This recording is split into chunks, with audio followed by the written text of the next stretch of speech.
affecting progress. On the morning of December 9th, Prime Minister Pham Minh Chinh, head of the State Steering Committee for Important National Projects and Key Transportation Projects, chaired the 22nd meeting of the Steering Committee. The meeting was held in person at the government headquarters and online with provinces and cities where important national projects and key transportation projects are located.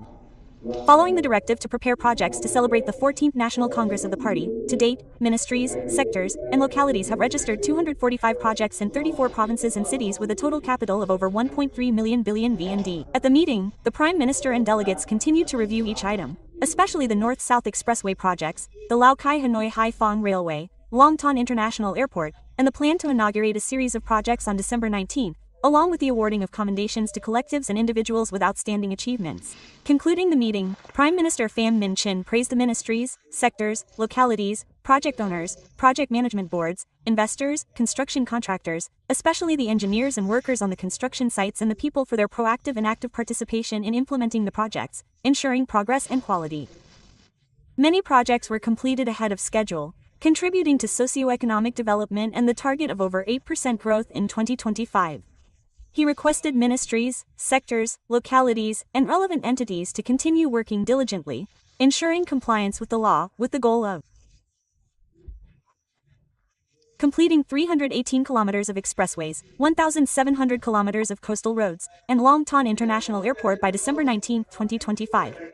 The Prime Minister emphasized that the projects contribute to the disbursement of public investment capital, create jobs for people and businesses, create new development spaces, generate added value for land, reduce input costs, increase the competitiveness of goods, and facilitate travel for people and businesses, especially during the 2026 New Year and Lunar New Year holidays.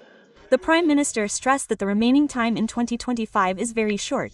Therefore, the managing agencies must continue to build on the achievements, make greater efforts and determination to complete the projects on schedule. At the same time, it is necessary to fully prepare all items and works for synchronous operation, ensuring quality and safety, and meeting the travel needs during the 2026 Lunar New Year. The Prime Minister requested ministries, sectors, and localities to focus on leadership and direction, strengthen inspection, and promptly resolve difficulties to ensure progress and quality, paying attention to labor safety, environmental sanitation, and preventing corruption, negativity, and waste. Localities must ensure the full rights of people related to the projects, allocate sufficient capital, and proactively resolve issues of site clearance and construction materials.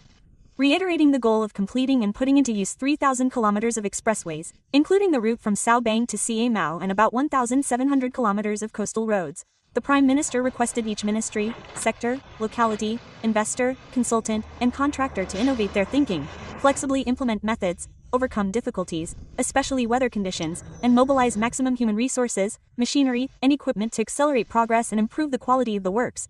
Regarding the first phase of the Long Ton International Airport project, the Prime Minister requested strict adherence to the General Secretary's directives, reviewing all remaining tasks to ensure the technical flight takes place on December 19th, and continuing to complete the items for trial operation towards commercial operation in the second quarter of 2026. Regarding the groundbreaking and inauguration ceremony on December 19th, the Prime Minister requested that units review and supplement the list of eligible projects, prepare the connection points, and propose appropriate rewards for collectives and individuals with outstanding achievements, especially those projects completed ahead of schedule, ensuring quality and safety. He emphasized assigning tasks with 6 clear aspects to ensure effective and high-quality implementation: clear person, clear task, clear results, clear time, clear responsibility, and clear authority. Prime Minister Pham Minh Chinh called on all stakeholders to be even faster and bolder in all projects for the development of the country and the happy and prosperous lives of the people.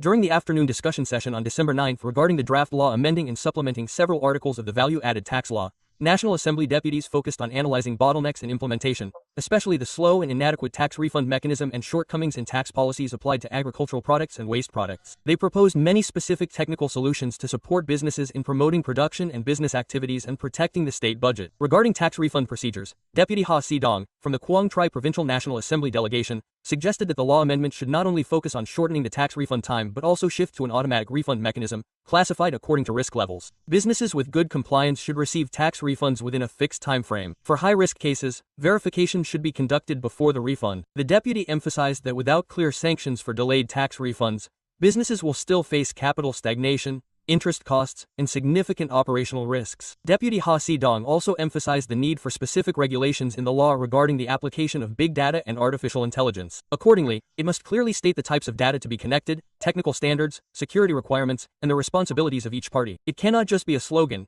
It must be a sufficiently detailed technical document to address actual bottlenecks. Analyzing the impact of tax refund policies on business cash flow, Deputy Tran Hu Hao, from the Tay Ninh Provincial National Assembly delegation, noted that adding this provision to Article 1 of the law will help export businesses save tens of thousands of billions of VND in temporarily paid taxes. According to the deputy, businesses not only lose interest costs while waiting for tax refunds but also lose profit opportunities from cash flow. This further increases pressure in the context of fierce competition for Vietnamese agricultural products in the international market. The deputies also proposed removing the regulation requiring the seller to have declared and paid taxes as a condition for the buyer to receive a tax refund. This is an unreasonable regulation. Because businesses purchasing goods do not have control over the seller's tax payments, it is unacceptable to inconvenience and disadvantage the vast majority of businesses due to the fraudulent actions of a few. Regarding tax policies for agricultural products, byproducts, and waste products, some delegates commented that current regulations are still general and lack specific application criteria. For waste and byproducts, delegates suggested that the Ministry of Finance develop a system of classification criteria and require businesses to create a list of production norms. Concluding the discussion, many delegates suggested that while addressing obstacles for businesses, it is also necessary to ensure tools to protect the state budget. This includes establishing a portal for checking sellers, tax compliance with an API for banks and businesses to connect, creating a foundation for an automated tax refund mechanism in the future. And today, many issues were also discussed in our group.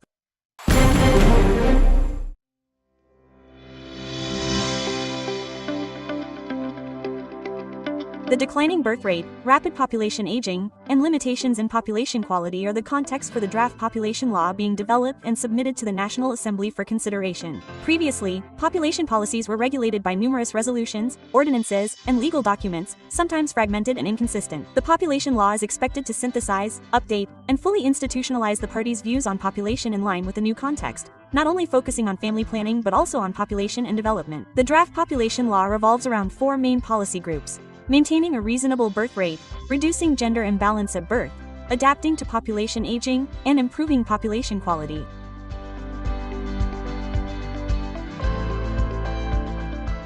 First, I express my agreement with the development and promulgation of the population law.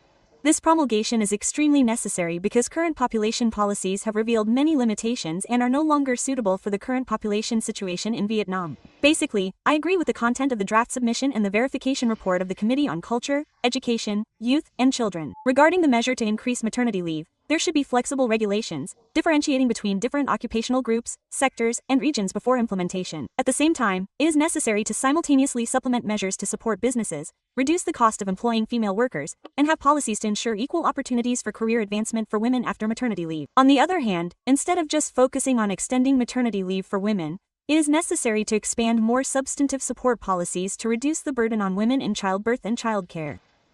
One of the issues that needs attention is the development of a system of nurseries and childcare facilities for children from 6 months old, creating conditions for women to return to work earlier if they wish. I would like to emphasize that, if they wish, means that we are giving the power of choice to women, to those involved.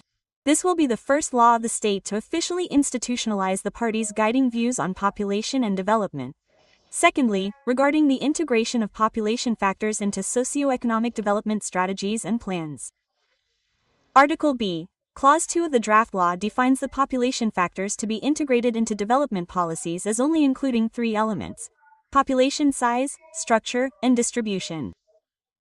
Thus, it does not include the factor of population aging. However, this is a very necessary, even urgent, issue for current population work. According to the recommendations of the United Nations Population Fund, one of the priority measures to adapt to and take advantage of the opportunities from population aging is to ensure that the issue of aging and the needs of the elderly are taken into account in national development policies. Based on this principle, in countries such as Japan, South Korea, and China, the silver economy and goods and services for the elderly are developing very strongly. Therefore, I propose adding the factor of population aging. Having incorporated the opinions of National Assembly deputies, the draft law submitted to the National Assembly today has added many important contents. However, because this is a new law being enacted for the first time, as analyzed by the National Assembly deputies who spoke earlier, I also suggest that the drafting agency continue to research, review, and add more regulations to institutionalize more clearly and comprehensively aspects such as those related to population and development policies, population distribution issues, and prioritizing the integration of indicators on protecting and caring for people's health. A new point of interest is the policy of maintaining the replacement fertility rate. The draft law is expected to stipulate allowing extended maternity leave for the second child, financial support for certain groups, ethnic minority women with very small populations, women in areas with low birth rates, women who have 2 children before the age of 35, and the right to buy or rent social housing according to the law on housing. It also addresses the rights and obligations of each married couple and individual in childbearing. At the same time, to adapt to population aging, the draft law is expected to stipulate a number of measures to support the care of the elderly, develop human resources for elderly care, and provide information processing, notification, and reporting of acts that infringe upon or hinder the elderly from exercising their legal rights. The policy objective is to achieve and firmly maintain the replacement fertility rate nationwide to ensure reasonable population size, contributing to slowing down population aging and minimizing gender imbalance at birth. To implement population policies at a new level, the provisions of the population law, set forth at this time, also reflect the spirit of upgrading the population ordinance into legal regulations. Therefore, the population law, with provisions that do not overlap with the provisions of other laws, has been approved by the government and designed with a scope of regulation covering 6 groups of issues related to maintaining the replacement fertility rate, minimizing gender imbalance at birth, adapting to population aging and the elderly population, improving population quality, communication and education on population issues, and the conditions to ensure implementation. With the spirit of being a framework law, some provisions depend on the socioeconomic conditions of the country in each period. Population is not just statistical numbers. Population is the future of human resources, the health of the economy, and the quality of life of each family. The population law, if approved by the National Assembly, will only be the beginning. How to ensure that each provision comes into effect and creates real changes for the people? That is a question that requires the joint efforts of the entire political system and every citizen.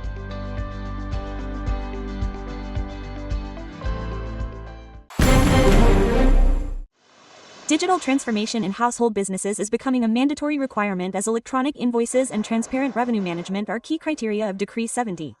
However, most small business owners still face difficulties, including high equipment costs, unfamiliarity with accounting software, and concerns about complex tax procedures. To meet this need, many banks have developed applications to help household businesses manage revenue, track cash flow, and prepare data for issuing electronic invoices through authorized invoice providers. The platform has a minimalist design and can be used with just a smartphone. Quote, "I find that this app helps me manage revenue, and also helps me declare and pay taxes. And all of this only requires one device. It only needs one device and doesn't require investing in other complex equipment, so I feel that this is a very convenient solution for household businesses. I find that managing revenue and issuing electronic invoices according to the new decree and connecting with the tax authorities is very quick, simple, and especially convenient. Everything is done without incurring any additional costs, and I can manage everything on my phone." Quote, "This bank has up to 700,000 customers who are small business owners. The bank has built a separate ecosystem for this customer group. The sales and revenue management application, combined with digital payments, has been implemented for over a year and is currently being used by tens of thousands of household businesses." Quote, "We will take care of our customers not only in one stage of the entire business cycle but in all stages of their business, especially for small household businesses, small traders, and micro SMEs. They don't have many resources to participate strongly in the digital transformation process." Quote, "And that's why MB believes that supporting our customers shouldn't be limited to just banking or payment services."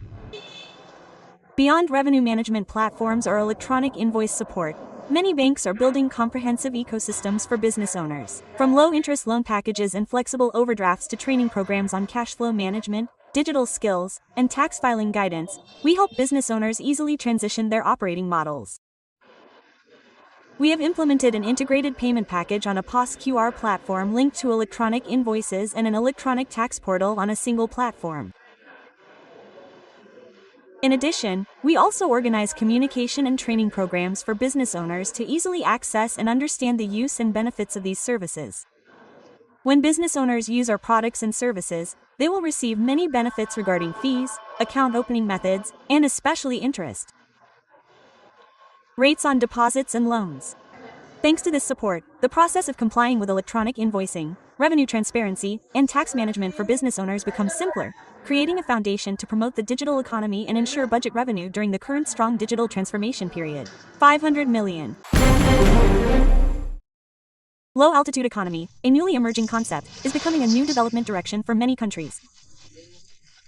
This sector, based on manned and unmanned aerial technology and intelligent connectivity networks at altitudes of approximately 1,000 to 5,000 meters, is considered a strategic pillar in the wave of the 4.0 industrial revolution, opening up growth opportunities for infrastructure, aircraft manufacturing, services, and flight safety.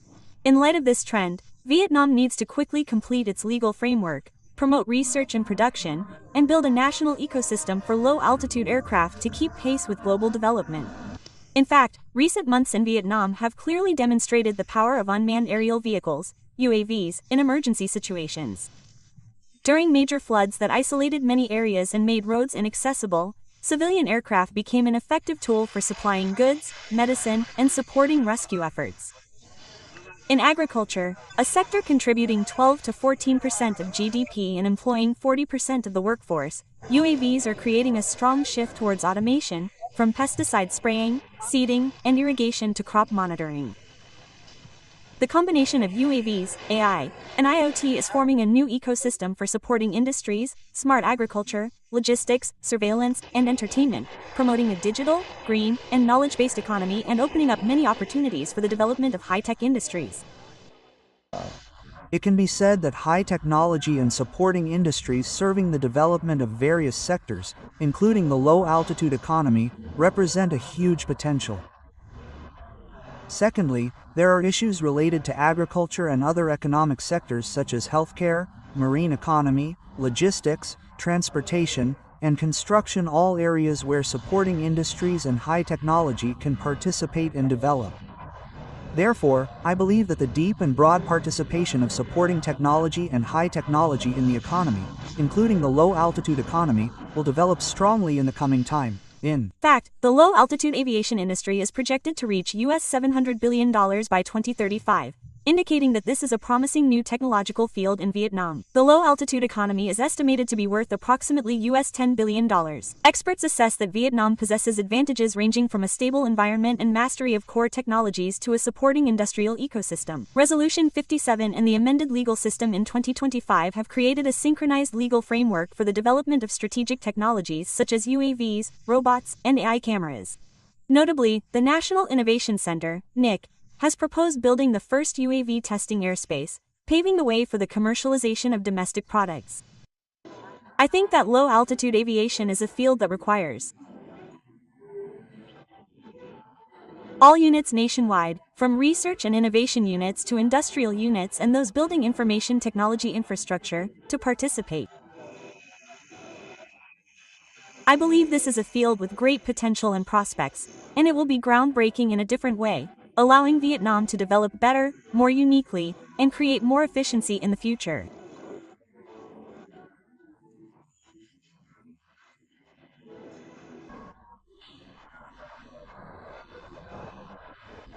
I think that in the past, the party, the state, and the government have made institutional reforms, and we have introduced a streamlined program and institutional framework, as Hanoi recently implemented, to realize the themes and objectives of each sector, including the low-altitude economy, to ensure that the institutional mechanisms are clear, transparent, stable, consistent, and encourage businesses and people to participate in these sectors, including the low-altitude economy.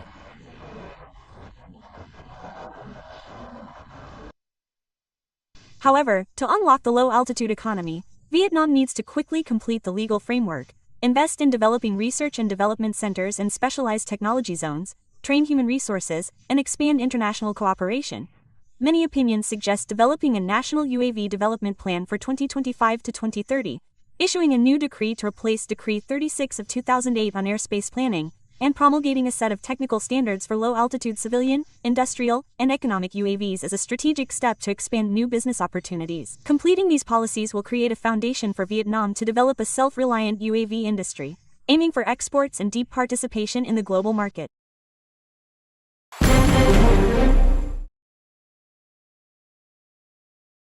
Nằm ngay khu vực sầm uất Buôn A Cô Thôn, phường Buôn Ma Thuột, tỉnh Đắk Lắk vẫn giữ vẻ yên bình với trên 30 căn nhà dài của đồng bào dân tộc ED.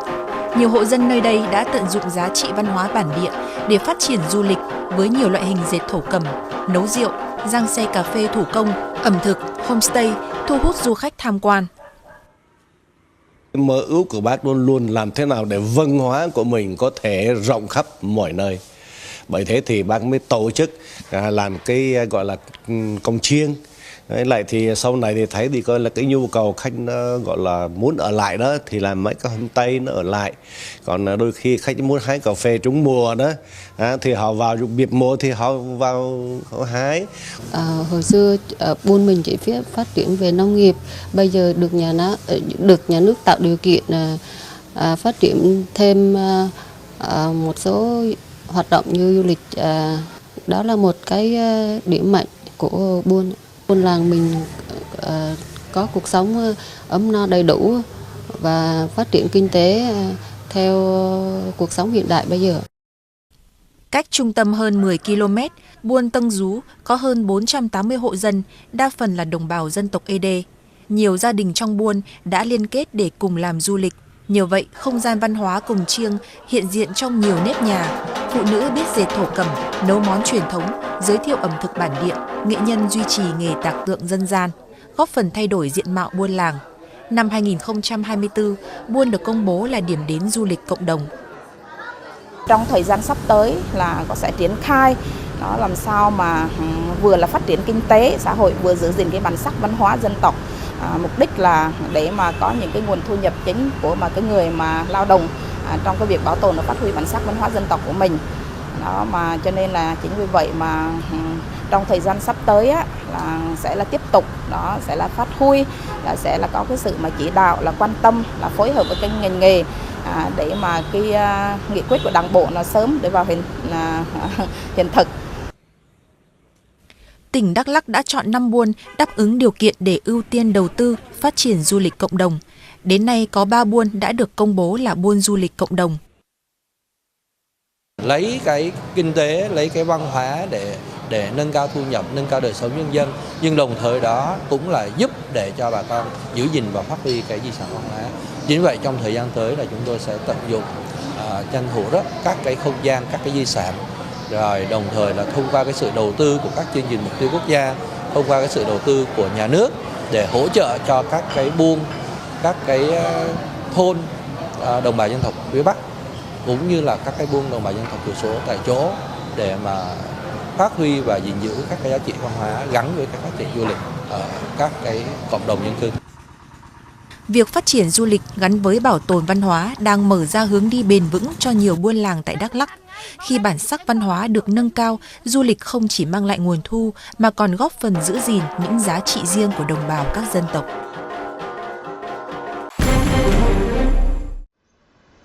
The culvert bridge in Ban Con Village, Yen Thang Commune, Thanh Hóa Province, was built many years ago with local government funds. Due to the impact of recent storms, the culvert and bridge have been severely damaged. The entire culvert has collapsed, and the bridge has also collapsed with many cracks on both ends. Currently, local people cannot travel through this culvert bridge.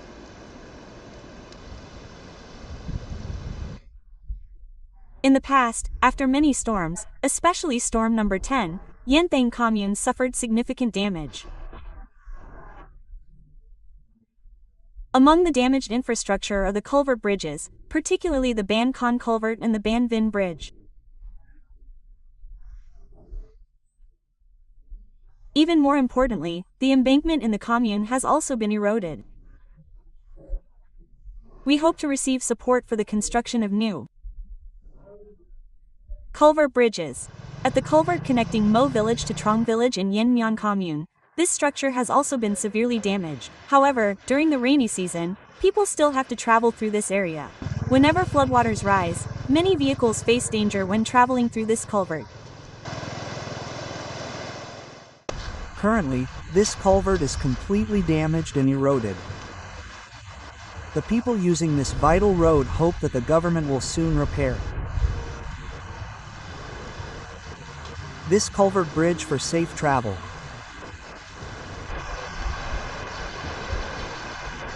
Yan commune has recently been affected by storms number 3, 5, 10, and 11, causing damage to roads and culverts, especially erosion and collapse, making travel difficult for the people.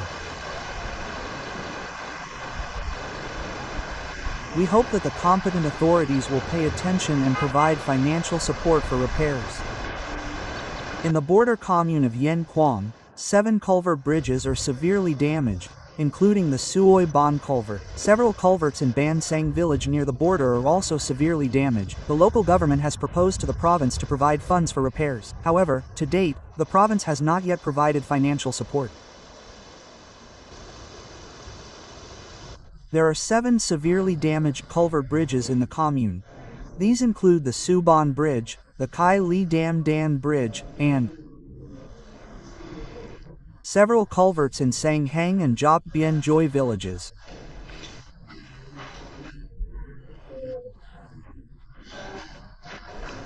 Through surveys and proposals from the commune to the province and relevant departments, we hope that the province and relevant departments will pay attention to investing in repairing and constructing new important bridges so that when floods occur, the commune center will not be isolated and can reach the villages to direct the Kak Fuk efforts to mitigate the consequences of floods in the commune.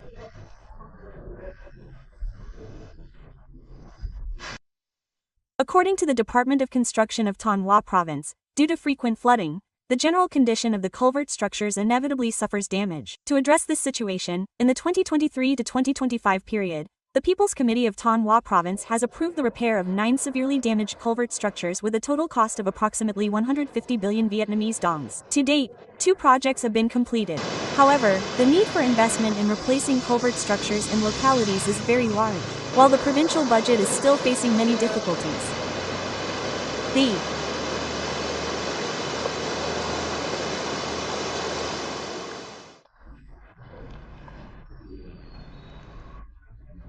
Provincial People's Committee has assigned the Department of Construction to coordinate with relevant units to review the culvert structures that are hindering traffic, to invest in building pedestrian bridges to replace the culverts to serve the travel needs of the people.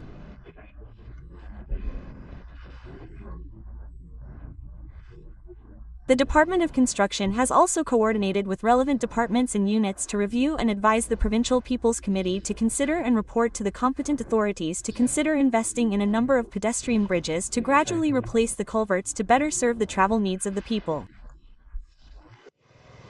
Currently, the People's Committee of Thanh Hóa Province has requested the People's Committees of localities to guide people on participating in traffic through culvert areas before and during the rainy season and floods.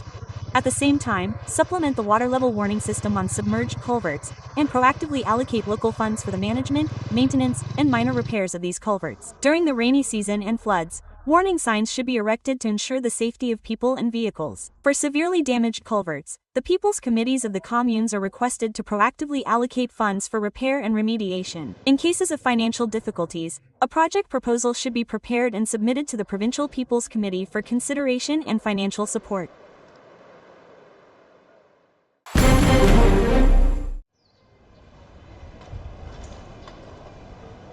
Glaucoma is known as the silent thief of sight, permanently stealing vision from patients and being the second leading cause of blindness in Vietnam and many regions worldwide. From a headache, nausea, and pain in both eyes, Ms. Van T. Du in Hung Yen only thought she had a common cold. Only when she was rushed to the Central Eye Hospital did she learn that she had acute glaucoma, with very high intraocular pressure and damage to the optic nerve. It felt like my eye was going to explode. It hurt so much. At first, it was just a headache, dizziness. I wondered why I had such a bad headache, then it moved to my eye, and then my eye gradually hurt more and more, like it was going to explode. Quote, glaucoma doesn't only affect the elderly, it also strikes people in their working age. Ms. Nguyen T. Lan Hong in Haiphong discovered glaucoma accidentally during a myopia checkup 2 years ago. Initially, she was treated with regular eye drops. I had quite a lot of eye pain. That day, the pain was mainly in my left eye, then it shot up to the top of my head. It hurt all night, and at first, I simply thought it was just a headache that lasted overnight. The next morning it got better, but the day after that it hurt even more and the pain intensified. So I went to the doctor. Quote, I didn't think I had any eye diseases. Before that, I only had myopia. When I actually went for a checkup and had a lot of eye pain, The intraocular pressure was quite high, so they diagnosed me with glaucoma. Quote, at the glaucoma department of the Central Eye Hospital, doctors receive many cases similar to Ms. Du and Ms. Hong every day. By the time they arrive at the hospital, the disease is already severe, requiring emergency treatment to preserve the remaining vision. Currently, there are many forms of glaucoma. There are primary forms, meaning the patient develops it themselves. For example, there may be risk factors in the family, such as parents, siblings, etc. Intestinal problems can also be a risk factor. That's a risk factor. Those are primary cases. As for secondary cases, they can occur after using corticosteroids due to medication. Many patients in rural areas often use medications for arthritis, for example, or patients being treated for gout. These are cases where secondary glaucoma is common due to medication use. According to professional recommendations, after the age of 40, everyone should have regular eye exams to screen for glaucoma every 2 to 4 years. From 55 to 64 years old, once every 1 to 2 years, and after 65 years old, every 6 to 12 months. Measuring intraocular pressure, examining the fundus, checking the optic nerve, and performing specialized tests when necessary will help detect the disease at a very early stage. There are some diseases that we cannot prevent. Yes. That means we cannot prevent the disease. Yes, but we can detect the disease early. Yes, for example, with glaucoma, we can detect it early. How to detect it early? Firstly, those with a family history. Yes, we must detect it early, go for early checkups. Secondly, after the age of 40, we should have regular eye exams so that we can detect the risk of glaucoma early. The Central Eye Hospital, the leading ophthalmology hospital, receives many glaucoma cases every day across all age groups, including many cases where the disease is too advanced and there is no longer any possibility of restoring vision. For those diagnosed with glaucoma and undergoing surgery, adherence to treatment is key to preserving vision. Using medication correctly and in the right dosage, attending follow-up appointments on schedule, keeping the eyes clean, avoiding rubbing or pressing on the eyes, wearing protective glasses when going outside, eating plenty of green vegetables and vitamins, and saying no to tobacco and alcohol. Yes. In recent years, human trafficking crimes have become increasingly sophisticated and organized, expanding their targets from women and children to include men, and thoroughly exploiting high technology to commit transnational crimes. In the silent but arduous fight against human trafficking, those on the front lines are silently fighting day and night to protect every life and every human fate. In Vietnam, the police force has detected and investigated hundreds of cases, rescued many victims, and dismantled interprovincial and cross-border trafficking rings. In 2024, the whole country handled 163 human trafficking cases, involving 455 suspects and 500 victims, prosecuting 91 cases with 237 suspects and 336 victims. In the first 6 months of 2025, the police investigated and prosecuted 120 cases involving over 365 suspects, of which 34 cases involving 101 suspects were newly handled. These are the police officers who directly detect, investigate, and dismantle transnational human trafficking rings, especially in border provinces. Recently, especially in 2025, we organized several special operations and detected several trafficking rings, including some involving the trafficking of people under 16 years old, related to activities serving entertainment venues.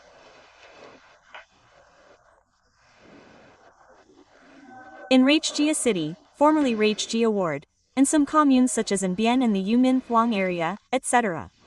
This has contributed to stabilizing the situation and has led to the prosecution of several related individuals and other related suspects in other provinces and cities. This is one of the very effective activities of the police force, and we consider this a solution, alongside propaganda and organizing effective professional work, to strictly combat and handle suspects during the detection process. Not only police officers, but also soldiers from the Ministry of National Defense and Border Guard Forces are at the forefront, persistently patrolling and controlling every trail and opening along the border, preventing crime at its roots. The area managed by the Lao Cai International Border Gate Border Guard Station, covering a 18.048 kilometers stretch of border, is identified as a key area in the fight against human trafficking. The Border Guard Force has been working day and night to strengthen inspection and control and promptly prevent acts of human trafficking. The area managed by the Lao-Cai International Border Gate Border Guard Station is identified as a key area in the fight against human trafficking. In the past period, the unit has thoroughly implemented the directives and plans of the Border Guard Command and the Border Guard Department of Lao-Cai Province regarding the fight against human trafficking. Specifically, the unit has regularly organized forces to conduct strict patrols and controls along the border, deploying and utilizing forces, especially professional forces, to thoroughly inspect border gates in combination with in-depth surveillance measures to promptly detect, prevent, fight against, arrest, and strictly punish according to the law, the acts of individuals and organizations involved in human trafficking across the border. In September 2025, through investigation and verification, the unit spearheaded the arrest of 5 individuals involved in organizing illegal entry for the purpose of human trafficking. In this case, the suspects used many new and sophisticated methods. However, with resolute efforts and decisive direction from the Provincial Border Guard Department, the unit successfully fought and dismantled the operation, bringing the perpetrators to light and ensuring they received appropriate punishment under the law. In addition to combating human trafficking, the Border Guard Force also carries out propaganda work to help victims reintegrate into the community and educates the public about the law, encouraging vigilance and reporting of crimes. When they were trafficked, they were very young, only 12 or 13 years old, and were sold to China. Therefore, when they returned to the area, there was almost a complete language barrier, which made our propaganda efforts very difficult. They had forgotten both the standard Vietnamese language and even the local dialect. Because they lived in remote areas of China, they couldn't even speak Mandarin. Therefore, we faced many difficulties in disseminating information and mobilizing the people to fight against and denounce this type of crime. However, through professional methods and